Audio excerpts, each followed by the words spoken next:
రెగ్యులర్గా చేసే chicken curry కాకుండా ఒక్కసారి ఇలా గ్రీన్ చికెన్ కర్రీ చేయండి, చాలా బాగుంటుంది.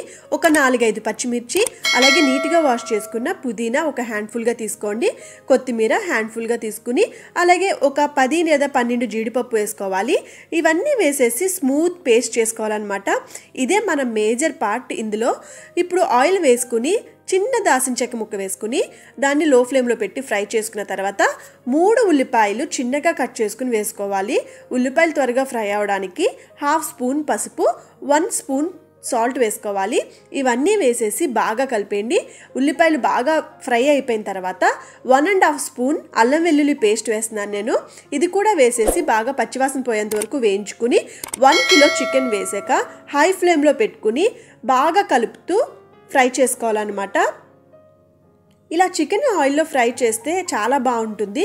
దాంట్లోనే ఉండే వాటర్ అంతా పోయిన తర్వాత 2 స్పూన్లు ధనియా జీరా పౌడర్, 1 స్పూన్ గరం మసాలా, అలాగే 2 స్పూన్లు కారం వేస్తున్నాను. ఈ స్పైసెస్ అనేవి మీ టేస్ట్ లెవెల్కి తగ్గట్టుగా మీరు చేంజ్ చేసుకోవచ్చు. తక్కువ గరం మసాలా కావాలంటే గరం మసాలా తక్కువ వేసుకోవచ్చు, అలాగే కారం కూడా తక్కువ వేసుకోవచ్చు. ఇంకా ఎక్కువ స్పైసీగా తినేవాళ్ళు ఎక్కువ వేసుకోవచ్చు. ఇవన్నీ మీ టేస్ట్ తగ్గట్టుగా మార్చుకోవచ్చు అనమాట. ఇవన్నీ వేసేసిన తర్వాత బాగా కలుపుకోవాలి. బాగా కలిపేసుకుని నేను 1 కప్పు పెరుగు తీసుకుంటున్నాను. దాన్ని ఉండలు లేకుండా గడ్డలు లేకుండా బాగా బీట్ చేసుకుని వేసుకోవాలన్నమాట. ఈ పెరుగు వేసేసిన తర్వాత బాగా మిక్స్ చేసుకోండి.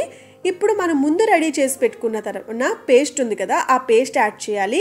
ఈ పేస్ట్ వేసేసి 3 నిమిషాలు దాన్ని హై ఫ్లేమ్లో పెట్టి ఫ్రై చేసుకోండి. పేస్ట్లోని పచ్చివాసన కూడా పోతుంది.